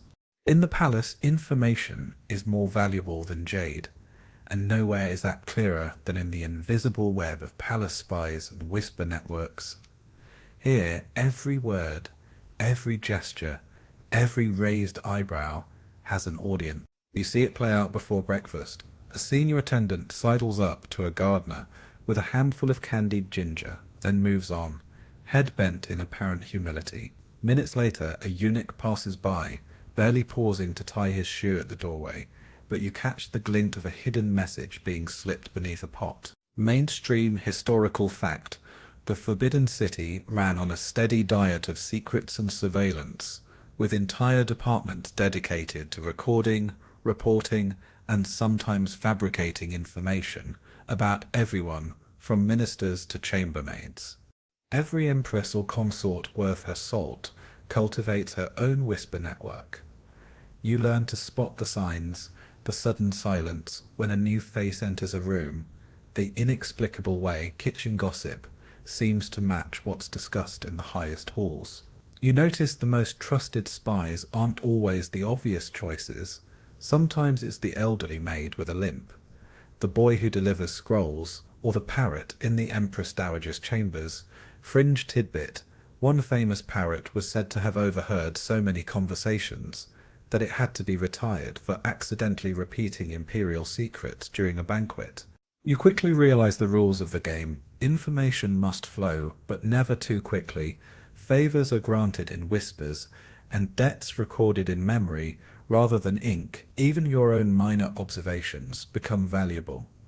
Who's been skipping morning prayers? Which consort's favoured colour suddenly changed? Which eunuch always brings sweets on unlucky days? The smallest clue can mean the difference between disaster and salvation. Historians still argue whether these shadowy networks protected the court, or simply fed its most destructive tendencies. Did the endless eavesdropping help prevent real conspiracies, or did it just make everyone more paranoid? You suspect both are true. Some scandals are averted, thanks to a timely warning, but you also see harmless jokes twisted into accusations, and old grudges reignited by a misinterpreted glance. You begin to cultivate your own allies, quiet friendships with kitchen maids, the old man who tends the koi, and a clever page who never seems to be where he's supposed to be. These relationships are as much about trust as survival. Sometimes you pass a message, sometimes you keep a secret, sometimes you simply listen and file away details for the day you might need them. There's an art to the spy game, knowing when to speak and when to hold your tongue, when to encourage gossip, and when to shut it down with a well-timed joke. You marvel at the Empress's skill, weaving her own web with careful questions and gentle flattery, her eyes always missing nothing. Sometimes the networks turn truly bizarre. You hear tales of messages hidden in pastry, news carried by pet songbirds, and a legendary instance where a lost slipper turned out to contain the draft of an imperial edict. You smile at the creativity, and also at the knowledge that the palace will always find new ways to whisper, no matter how tightly the doors are closed. At day's end, you retreat to your room, ears still buzzing with a day's worth of half-truths. You know that in the Forbidden City, your safety depends as much on what you know as what you do, and that every alliance, every whisper, is both a lifeline and a snare. You wonder, as you drift to sleep, whose secret you'll carry tomorrow, and who will be listening when you whisper your own. It's a humid evening, the kind that makes silk stick to your skin and tempers fray more easily than usual. You're helping arrange lanterns for the night ceremony when the latest scandal sweeps through the court, like wildfire. At first you hear only a few furtive whispers, something about a love letter gone astray, a missing jade comb, or, most dramatically, a secret prophecy predicting doom for the unlucky owner of a certain yellow fan. In the palace, rumours aren't just idle chatter, they are currency, weapons, and sometimes shields for the clever. As you listen, you realise that palace scandals have a rhythm all their own. Sometimes they're sparked by jealousy or revenge, other times they emerge from the sheer boredom of court life, when everyone is looking for something, anything to liven up the monotony. Mainstream historical fact. The Forbidden City's archives are filled with records of wild rumours, dramatic accusations, and court-wide panics, some with dire consequences, others that simply fizzle into new rounds of gossip. Tonight, the air is electric with stories. One attendant insists she saw a ghost in the moonlit corridor, its shadow lingering by the Empress Dowager's quarters. Another swears a tiger cub was found in the garden, a sign from heaven, while the kitchen staff mutters about a batch of dumplings that turned purple for no apparent reason. Historians still argue whether the most notorious scandals were rooted in real events or carefully orchestrated by ambitious players seeking to unseat rivals. You see how the wildest rumours gain momentum.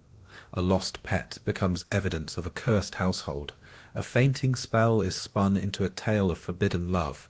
A misheard joke explodes into accusations of treason. Sometimes the most outlandish stories are believed simply because no one dares to question them too loudly.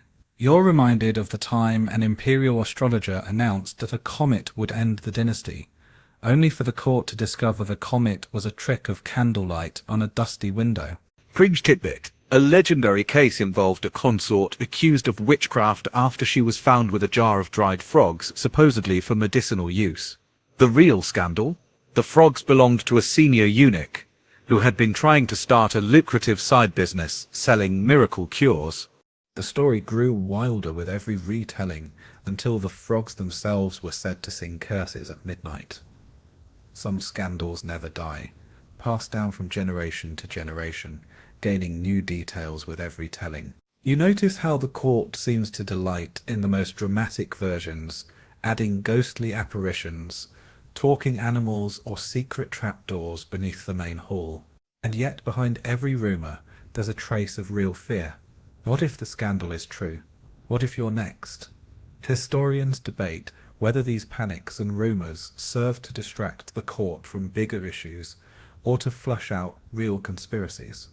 You suspect the answer is both. Sometimes the drama is useful for those in power, sometimes it's a dangerous distraction that topples even the most careful players. You take note of the Empress's strategy. She listens without comment, lets the rumours run their course, and only steps in when the chaos threatens real harm. Sometimes she uses the scandal to her advantage, subtly guiding blame toward a rival or granting favour to a loyal supporter who weathered the storm. As the night deepens, the latest scandal begins to fade, replaced by fresh gossip, this time about a rare flower blooming in the wrong season, or a visiting envoy with a suspiciously large gift for the emperor. You realize that in the palace there will always be new stories, new fears, new legends. They are as much a part of life as the endless ceremonies and the glint of gold on a summer evening. You head to your chamber, half amused, half wary, knowing that tomorrow will bring new rumours, and with them, new chances to rise or fall. In a place where reality is always part theatre, you drift off to sleep, already wondering what tomorrow's scandal will be, and whether you'll be the one whispering or the one whispered about. The evening air hums with a different sort of excitement, the anticipation of performance. As dusk falls, the palace transforms. Courtyards bloom with lanterns, screens are set in place, and musicians tune their instruments under the watchful gaze of the Empress. Tonight, it's not politics or scandal that takes centre stage, but art. You're called to assist with the preparations for an imperial opera, a spectacle meant to honour the Empress, and perhaps distract the court from its most recent troubles. Mainstream historical fact. Empresses in Chinese history often patronized the arts, commissioning lavish paintings, poems, and dramatic operas to project their image or subtly shape court opinion. The most powerful women sometimes became icons themselves, depicted in scrolls immortalized in operatic legends, or reimagined in plays that would be performed for centuries. You watch as the performers slip into their costumes, faces painted into bold masks, sleeves trailing like rivers. Each role is carefully chosen. The loyal empress, the tragic consort, the wise dowager who always knows just when to speak.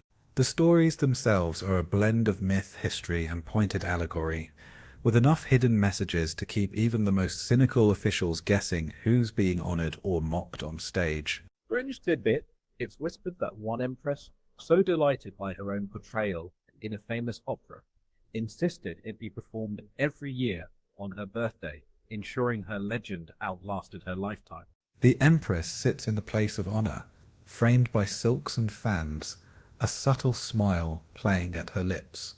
You catch her eye as the opening lines are sung, and for a moment you see her as the court sees her, a figure at once distant and dazzling, feared and adored. Around her the court watches with rapt attention, some moved to tears by the tragedy, others straining to decode the veiled political jabs in the dialogue.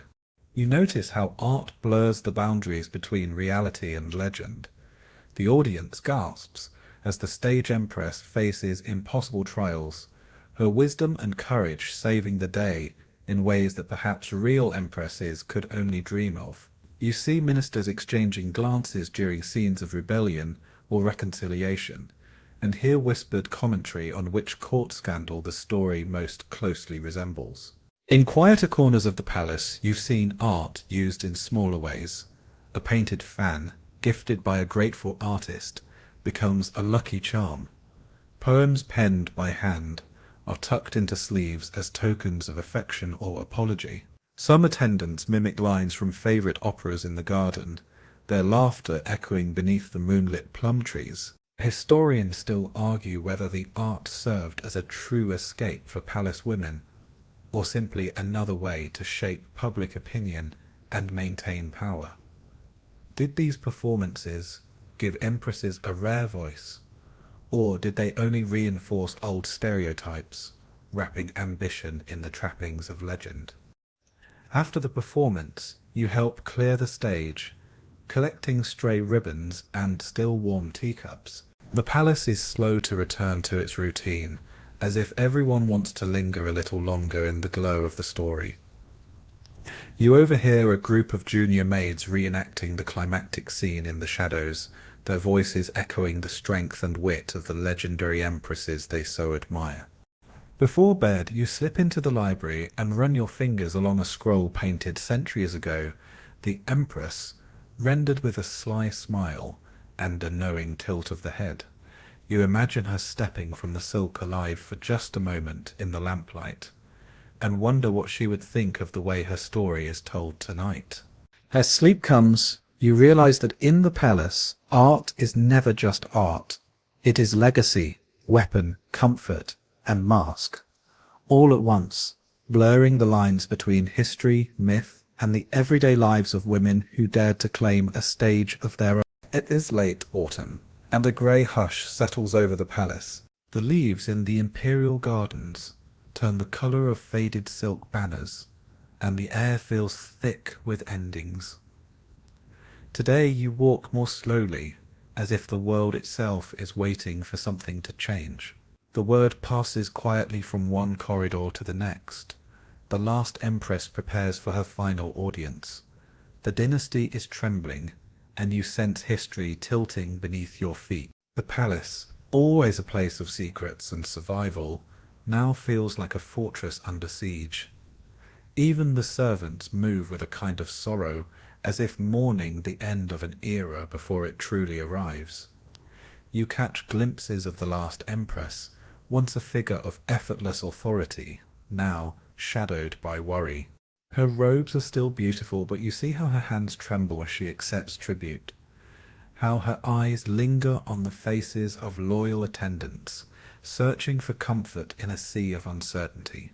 Mainstream historical fact: as the imperial dynasties collapsed, the last empresses often found themselves at the center of political upheaval. Caught between loyalty to their family, their people, and the inexorable tide of revolution. Some negotiated with foreign powers, some tried to hold the crumbling palace together with a kind word or a bold decree. Historians still argue whether these final acts of leadership were heroic or futile, if they delayed the inevitable or made the loss even more profound. You help gather possessions, calligraphy scrolls, a favorite fan, a small box of childhood keepsakes. There's an eerie calm to the preparations, an unspoken understanding that the rituals of palace life, so carefully observed for generations, will soon fade into memory. You overhear senior eunuchs whispering about what should be preserved, what can be carried into exile, what must be left behind to avoid trouble with the new regime. Fringe tidbit: it's rumored that in the final days, some empresses hid coded messages inside embroidered pillowcases, hoping to preserve family secrets for a time when it might be safe to remember. The last audience arrives. The empress sits, regal but impossibly fragile, as ministers and family members bow low. Some beg for guidance. Others quietly plan their exit strategies. You see the strain behind her. Measured words, she comforts the frightened, thanks the loyal, and promises with a smile both brave and heartbreaking that the dynasty's spirit will outlast its walls. The palace gates soon open, not for a festival but for revolutionaries, soldiers, and eventually the foreign diplomats who write the last lines of the empire's story.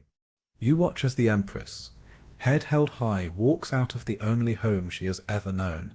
Some say she later lived quietly, her days filled with gardening and poetry. Others claim she never truly escaped the shadows of her former life. Historians still debate whether the last empresses went willingly or under protest, if their final years were marked by dignity or despair. You wonder how it must feel to carry so much history within yourself, to be the last keeper of vanished rituals, old stories, and the burdens of countless generations. That night, the palace feels emptier than ever, as if the walls themselves are listening for voices that will never return. You sit in your chamber, candle guttering in the autumn breeze, and realize that you have witnessed the twilight of an entire world. The end is not just a closing of gates, but the passing of memory, an invitation to remember, to mourn, and perhaps one day to begin again. The palace stands quiet, draped in soft morning light. The world outside its walls has changed, but within, the air still holds a trace of incense, the scent of distant feasts, the hush of silk slippers on ancient stones. As you move through the empty corridors, you realize the legacy of the empresses is everywhere, in the stories told by the last attendants, in the faded murals on cold walls, and in the tiny rituals that linger even after the throne itself is gone. You walk past the abandoned audience hall, sunlight pooling on the jade floor. Here, the laughter of princesses, the stern words of dowagers, the whispered hopes of concubines still seem to echo, woven into the very foundation. You pause, running your hand along a carved pillar, thinking of all the women who stood where you stand now, some remembered in opera and scroll, others known only to the ghosts who haunt the quiet corners. Mainstream historical fact: the influence of Chinese empresses endures well beyond the fall of the last dynasty. Their policies, patronage of the arts, and strategies for survival have shaped not just the court, but the traditions and stories of families across the country. Even now, their names spark debates, their legacies woven into films, novels, and the grand sweep of history itself. Try and see how their power ripples outward, the way a festival is celebrated, a poem recited, a jade hairpin passed down. These are the living memory of women who reigned from behind the curtain, who commanded armies with a single gesture, or brought peace with a whispered word. Fringe tidbit: in some rural villages, local festivals still feature songs said to have been composed by empresses, their lyrics carried from court to countryside, outlasting even the emperors they once stood beside. Historians still argue whether the power of these women was a blessing or a burden, if their strength set examples, or simply preserved the old order in subtler ways. You think of Wu Zishan, her shadow both inspiring and intimidating, and the nameless empresses who faced exile with silent dignity. Each left an imprint, a policy, a painting, a legend, or just the memory of laughter in a long-forgotten garden. You step into the garden one last time, where dew glistens on bamboo leaves and the carp swim lazy circles. In this gentle morning, you feel the full weight of their stories: triumph, heartbreak, resilience, and most of all, the unending ability to adapt. As the world turns outside, the Forbidden City fades from power, but the lessons of the empresses remain, carried forward by anyone who chooses cleverness over cruelty, patience over pride, and hope in the face of impossible odds.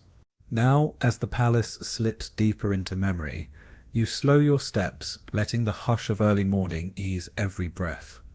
The stones beneath your feet are cool, the gardens touched with silver mist, the world hushed and kind. You feel the day's tension melt away, replaced by a gentle warmth, a sense of continuity stretching far beyond your own story. With each step, your worries fade, dissolving into the steady rhythm of a life lived in harmony with tradition and change. You think of all those who walked here before, empresses forging new paths, consorts finding courage in small acts, servants carrying secrets and kindness through generations. The lessons of their lives: adaptability, quiet strength, the power of listening, settle softly over you like the finest silk blanket.